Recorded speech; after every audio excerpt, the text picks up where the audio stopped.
Liebe Freundinnen und Freunde, wir protestieren heute hier dagegen, dass der Papst als Oberhaupt der katholischen Kirche eine Rede im Deutschen Bundestag hält.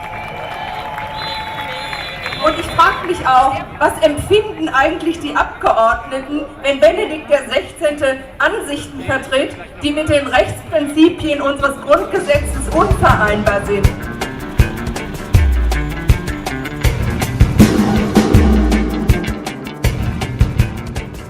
We do live in a patriarchal society, and as far as how patriarchal societies relate to churches, I think a church, especially older churches, like the Catholic Church, is a prime example of taking power and only reserving it for men. A lot of modern societies are starting to move away from patriarchy and making it so that power is more accessible to many other groups of people, but not completely. I see us moving there, but time moves very slowly, and it's going to take a while before everybody is going to have access to that power, and it takes struggle, and it takes a lot of fighting to even get there. One of the most effective ways to control peoples is to control their sexuality, and so to make people feel that there's something really bad about their sexuality and about their desire is a way to help keep people in the noose. I call it tribal conditioning because it's the collective unconscious which carries these beliefs that there is a split between the sacred and the sexual, and that split is very strongly carried by the mythology of the Garden of Eden. And so the image of the goddess, which was the snake, now becomes the image of the devil. And so as women especially, we become very suspicious of our desire and our sexuality.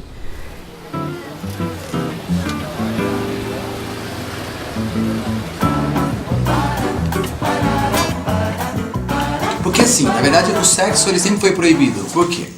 Porque ele é uma grande... se você estiver bem, você não precisa ir na igreja. Se você estiver bem, você não precisa votar no próximo político. Você já tá bem, porra. Você já tá bem, você vai fazer o seu redor bem ali e isso vai se proliferar. Agora, por que você vai na igreja e por que você vai votar no próximo político? Porque ele está terceirizando sua felicidade, né? Então, e outra, por que a repressão sexual sempre houve? Porque se você começa a gozar, ficar feliz, você não vai na igreja, você vai ficar transando, pô. Né? Vai na igreja, tu tá o padre falando merda. Você não vai sabe? Meu Deus, o caralho. Você não vai na igreja, meu Deus, pô.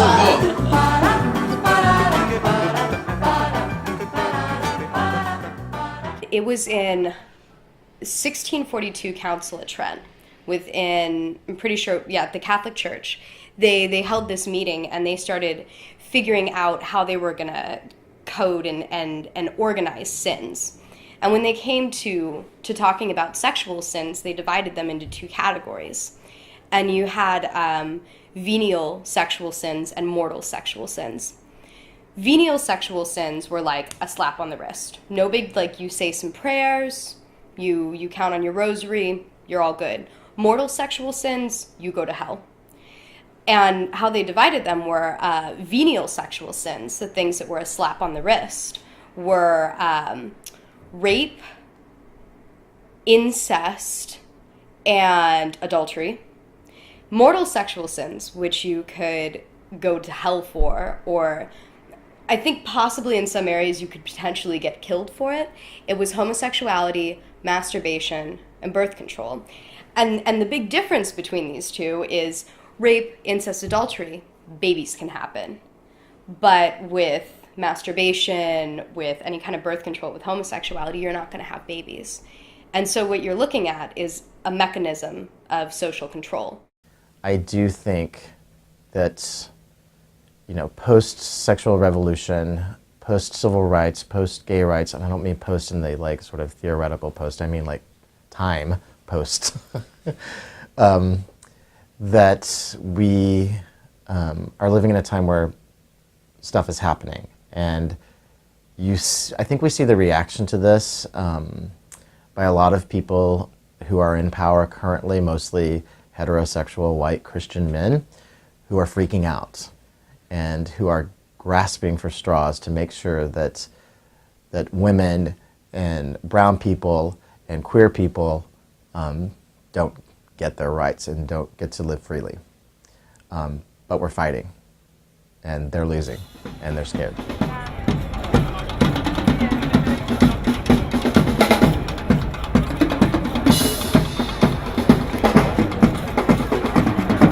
Frau mit einer Frau unkeusches treibt, soll man sie, und jetzt kommt was ich entsetzlich finde, der allgemeinen Gewohnheit nach, denn es waren immerhin schon über 1000 Jahre, dass man das machte, mit dem Feuer vom Leben zum Tod richten. Artikel 116. Die Sexualfeindlichkeit der Kirche hat noch weitere dramatische Auswirkungen. Sie führt zu widerwärtigen sexuellen Verirrungen. Die Verbrechen, die von zwangsentsexualisierten Priestern an Kindern und Jugendlichen geschahen und noch geschehen, dies unaussprechliche Leid der wehrlosen Betroffenen schreit zum Himmel. Und Papst Benedikt ist der größte Vertuscher dieser Verbrechen.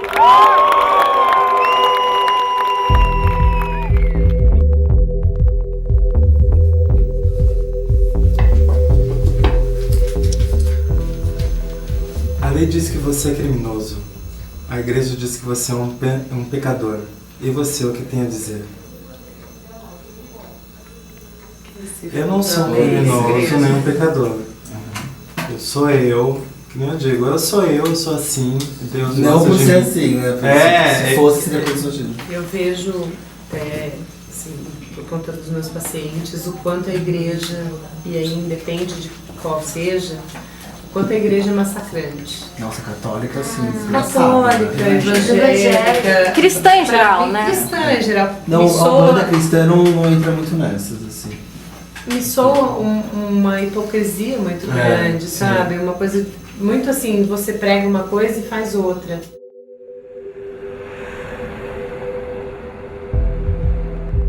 My fears weren't that I was going to go to hell, because I didn't really have a concept of what that would entail. Totally. It's really interesting because I definitely was one of those kids who did go to church every single Sunday. So it's like interesting because like I feel like I got those messages. Like I've heard like ministers and pastors say that like being gay means you're going to hell. Yeah. And that if you have gay thoughts, you're going to hell. And to like instill that fear into like their sermons and into the like audience. So I could totally see how like I, as a kid, being so scared, coming back and telling like the kids around me that like, oh my God, like if we do these things, we're going to hell. Yeah. And like, it's so crazy because like you didn't grow up in a church like I did. Yeah, we have like really like, I don't think our fears are very far away from each other. So it's like crazy how like religion in particular could like still penetrate like the social unconscious without even like people actively participating in it. It's like so like we're so deep in it, like you know, you don't even have to attend, and it's like in you. So you might want to check out the ex-gay ministries. I'm sure that there are some of them in California, and it's this religious movement that if you have homosexual urges, they're only urges, and there's nothing natural about what you're feeling, and it's something that you need to battle. And so you can go to an ex-gay ministry and they will help you become what they call an ex-gay, that you're no longer gay. But the thing about this is that a lot of the times it doesn't end up working.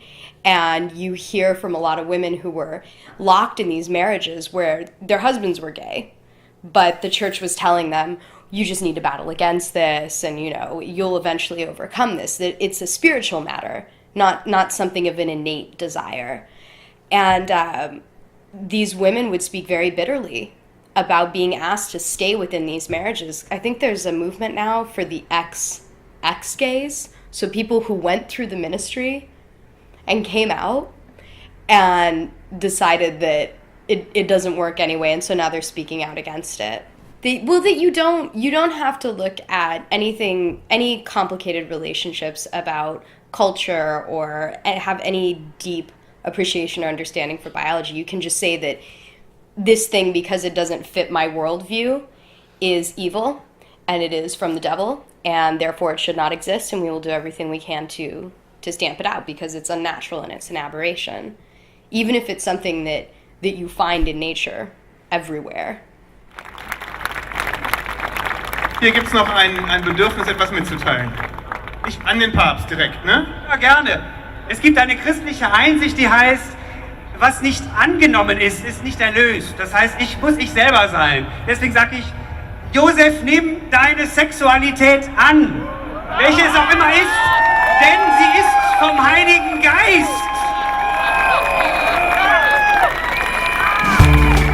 Ja!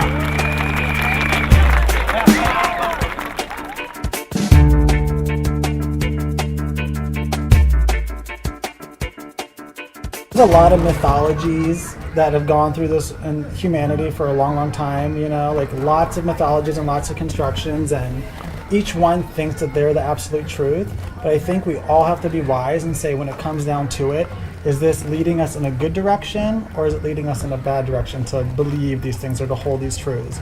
And it seems apparent to me that the belief in like some sort of hell or punishment or some God that supposedly loves us and then punishes us, it's so asinine, and I don't see it doing anything good for our culture and in this world at all. And I can't believe in the 21st century that like there's still such force in a really archaic set of beliefs.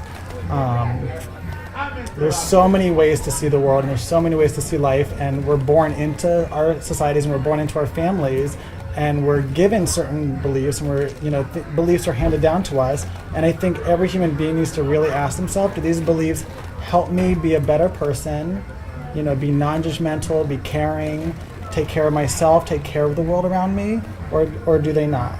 And to me, any belief in some sort of hell and punishment and condemnation and judgment and separation, which is what this question sort of alludes to, seems like it's really unhealthy for humanity. So no, I don't believe in one hell.